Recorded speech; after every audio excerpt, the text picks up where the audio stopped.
going to get started with the next session here in this room. This is It's Time to Be Leaders, delivering net zero by 2030. You can see on stage that Stephen Woodford is up, but we have a new person now chairing this. This will be James Best, Chair of UK Advertising think tank Credos. I'd like to welcome James to the stage with his two panellists, Sebastian Munden and Helen Brain. Please come to the stage and welcome him up.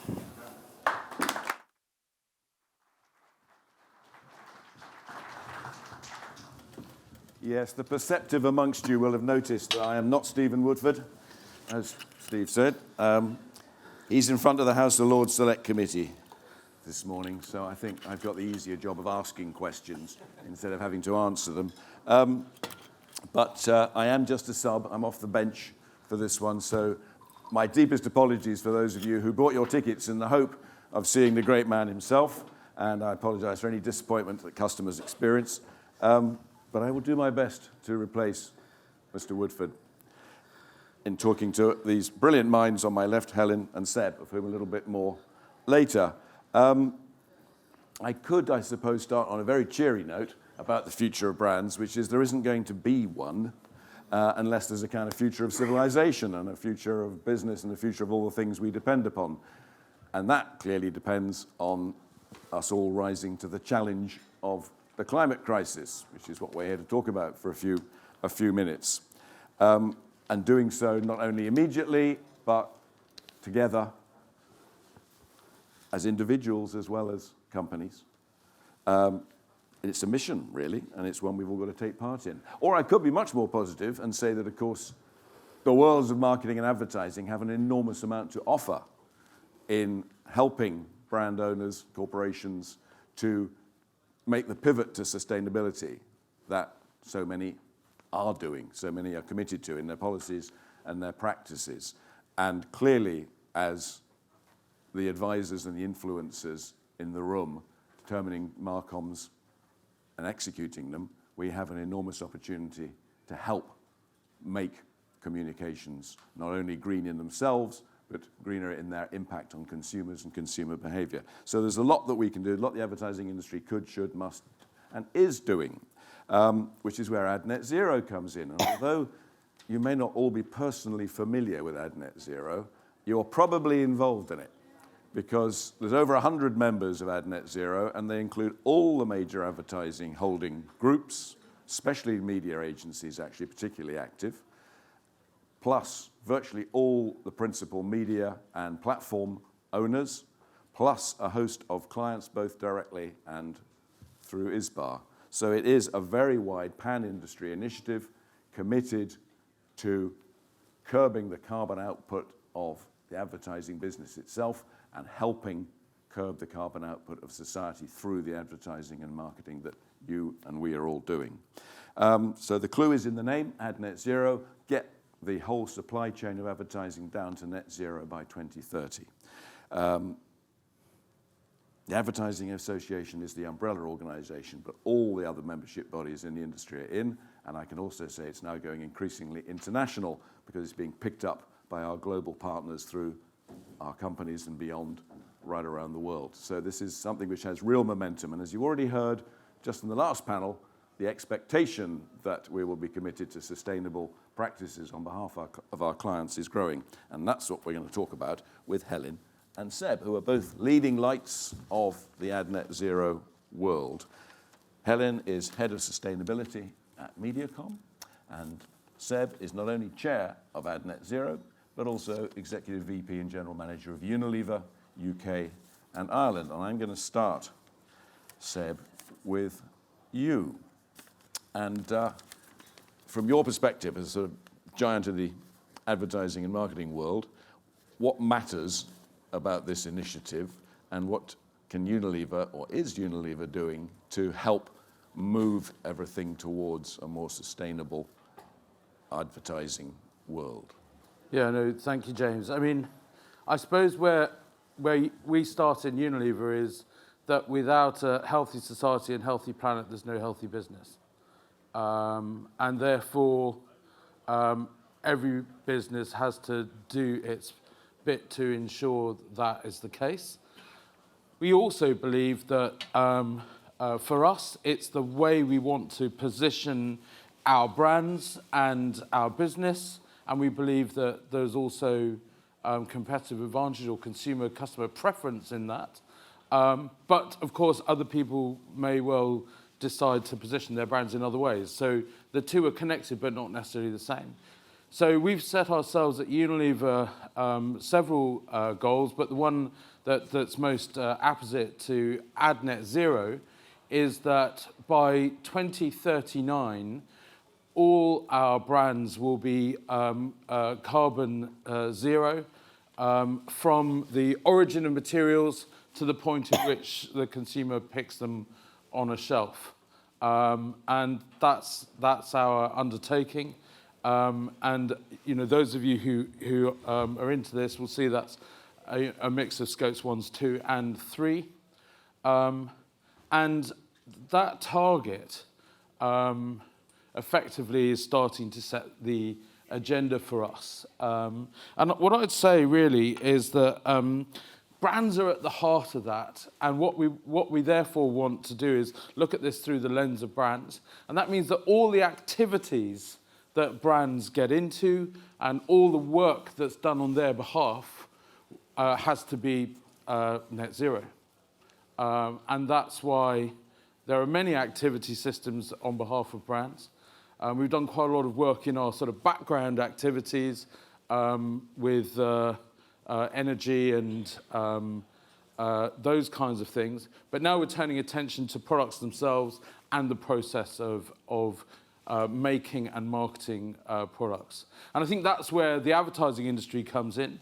All the agencies who work on behalf of our brands, we would like all of that work to be net zero, but also to help us use our brands, use the breadth and the ubiquity of brands to drive more sustainable behaviour. So it really is the two parts that we see in Add Net Zero. That's extremely important to us in Unilever, that we do both those things. So I would say that that's really the essence of it for us at Unilever. And if we think about some of the things in Add Net Zero that are really going to help us, for instance, things like the production carbon calculator from AdGreen. We've already said that for all productions initiated out of the UK, please use AdGreen. We've got already 13 master productions. There'll be multiple kind of sub-productions under that, already using the calculator, working with AdGreen in order to just make it a little bit easier to use, maybe slightly less time to fill it in. And so I think that's a good collaboration going on there. But also using the media calculator and thinking about the carbon impact of media and starting to have conversations about what do we do about that and what choices are available to be made. And those conversations, I think, are very live, both on production and on media. And I think what we're seeing in our agency partners is a huge unleashing of creativity in terms of remote production, virtual sets, great librarying of materials for reuse, the digitization so that things can travel through a film sequence. All of that creativity really coming to bear to make significant impact on the sort of marketing footprint of our brands. That's really important, I think.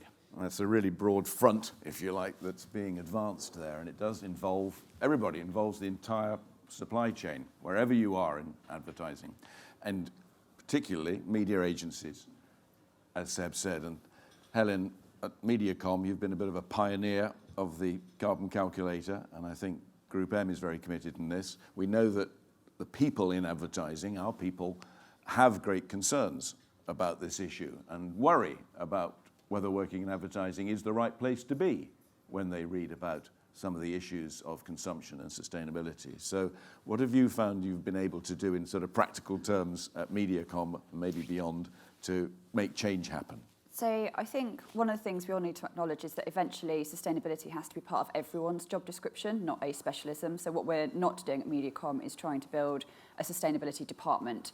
What we're trying to do is build sustainability capability across all of our functions. And there's probably three key things that we're doing to make that happen. So one is training, toolkits and teams. So when I talk about training, I mean carbon literacy training. It's really difficult to be part of finding a solution to the climate challenge if you don't understand what the climate challenge is in the first instance. So we have a working group within Group M called Mission Zero with various strategists and innovation heads and planners and buyers who've come together, and we have created and delivered a carbon literacy training programme, which hopefully by the end of the year will go to all of our people. But you can also access AdGreen training if you're in creative and production, for instance, or you can undertake the AdNet Zero Essentials Certificate, which will give you a really rounded view of what's going on.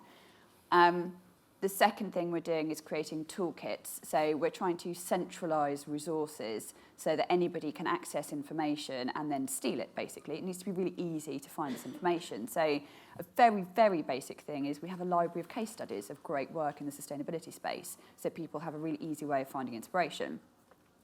We have planning principles that look at how you bring sustainability into our planning process. We are signed up to Change the Brief, which is an industry centralised resource we can all access. And then finally, we have teams. And like I said, I don't mean a sustainability team. And actually, I don't mean teams at all, but I like alliteration. What I mean is community. So doing this work is really hard. It's really emotional as well as rational, and it's quite terrifying. And it's also about driving organisational change as much as it is anything else. So you have to have people around you to work with you.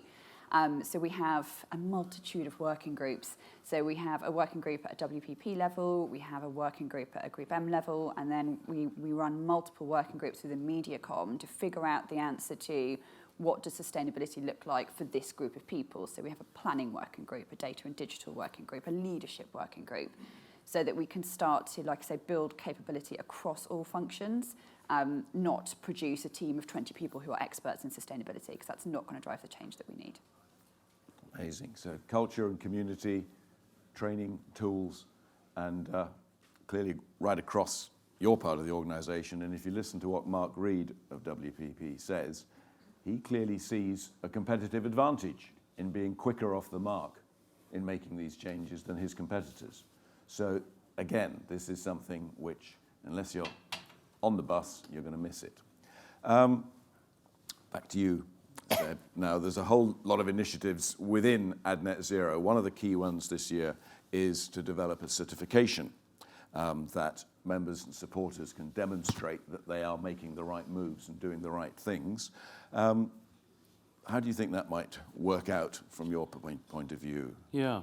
Well, I think I'd like to start with, so the point of AdNet Zero in the end is to recognise that not everybody has, say, the resources that Mark has at his disposal, and that some of you will be in quite, boutique outfits, but you want to do the right thing too. And in a way, AdNet Zero is the distillation of the fundamentals into 5 actions. And the point of it is really to get everyone started and going. Now, at one end, you'll have people who are going for ISO 14001, yeah, blank look, or people want to be a B Corp, or people want to have SBTs, and that's all great. But if all of that's kind of inducing mild panic, then I think what a lot of the members of AdNet Zero, the supporters of AdNet Zero have said is, look, these things take a long time. They take a lot of effort. They're industry agnostic.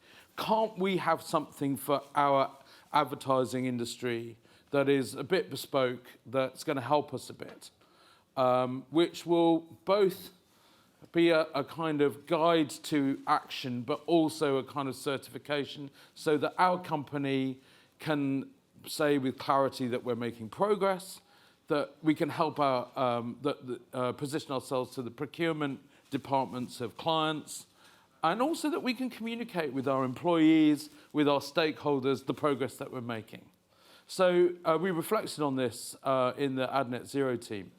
And indeed, James, I think the plan now is to get together supporters, experts, and figure out an industry certification scheme that will be ready, in the sort of latter part of the year, sort of early autumn, which will allow big and small to start to say, where are we starting in our company? Because the important point is, it doesn't really matter where you're starting. What matters is the destination. So there's no shame in where you're starting where you're starting. But you have to know what that is. So what certification does is it certifies your progress. And that could be extremely helpful for all the reasons that I've given. And that's really what the Advertising Association will be, the umbrella organisation for that, with the experts and supporters, as I've said. And if it's something that companies such as yourselves look out for, a simple way of determining that when you're going down the list of requirements for a pitch or whatever, that particular dimension of a company is being done properly, then presumably makes life easier. It arrays the information in a way that's easy to understand and becomes common, so it enables comparison or the meeting of minimum standards. Yeah, it's about raising the floor, if you like.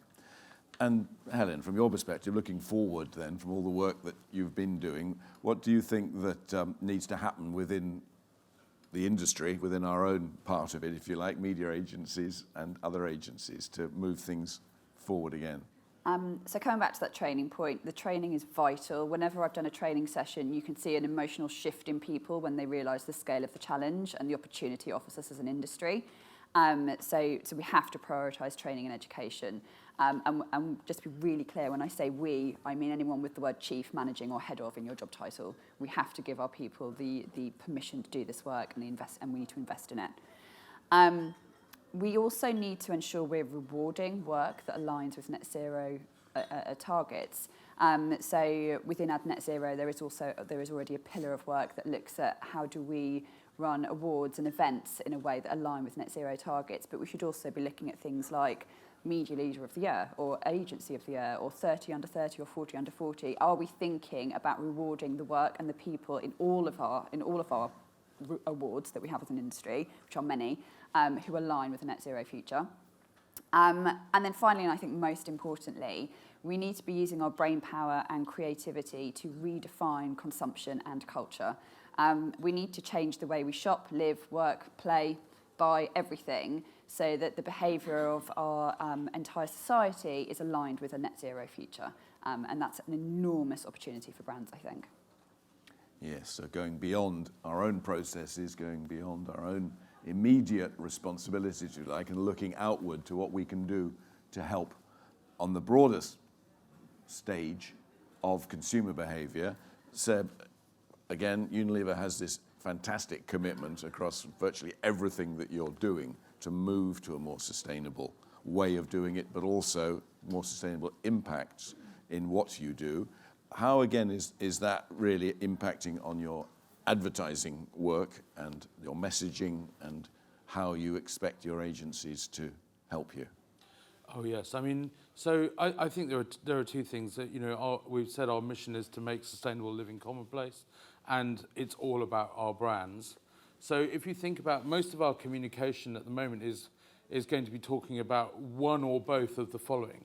Either improvements in the kind of carbon footprint without any loss, and maybe even improvement in performance, and what the brand is doing more broadly for driving sustainable living. So let me give you a couple of examples, if I may.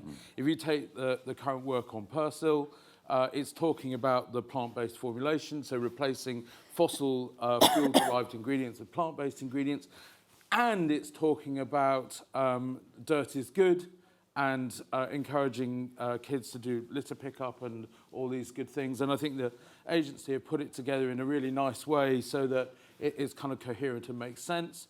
Or another great example on Hellmann's, which is, the campaign is all about reducing food waste. So a little shocking fact, if you think of 6 shopping bags that you take home or get delivered, 1 out of those 6 bags will just essentially go via your fridge into the bin. That's the average in the UK for households. So what we're trying to do is reduce that food waste. I think the reasons are obvious, with Hellmann's, and make something out of nothing, as the ad says. So I think that's that kind of behaviour changing agenda, and talking about the kind of the work that's gone on inside the product where relevant to make it net zero. I think that's the kind of, how do you serve that up in a way that's exciting, motivating, and has all the benefits of great advertising? It is the new way of the world, and it's a necessary one, and it's one that consumers are increasingly looking for, as I believe we just heard from the last panel, one of the speakers. Finally then, for both of you, we'll take Helen first. If there was just one step that you said, please, everybody in this room, I urge you to take this step to demonstrate real leadership in the drive for AdNet Zero, what would that one thing be? Anything. Just do something. We need to start valuing action over ambition, and we also need to just be really comfortable with progress over perfection. We like to present a finished product as our industry, and actually we just need progress on this. So visit the AdNet Zero website, pick one thing, have a conversation with a colleague about it today. Once you've done one thing, the second and the third and the fourth become much easier. Nice. Seb? I totally agree with Helen. What I'd say is you need a clear intent that you're really going to do something, and you need measurement. Because otherwise, and one without the other, if you've got the intent but no measurement, you'll never get to the destination. And if you've got the measurement with no intent, you won't take the first step. Intent, measurement, and it's everybody's job to get going on it. I think that probably does say it all. I don't think we need to go any further with that, but AdNet Zero, as I say, it very much exists. There's a lot of momentum behind this. We have, as I say, membership right across the industry. There is training with the IPA CPD certificate. There is the tools, there is AdGreen, there is the increasingly sophisticated media charter and media measurement for the calculator. There are a host of initiatives. Just go on the website, have a look, and see what part in it you want to play, because everybody does have a part to play. And we'll wrap up there, Steve. Thank you.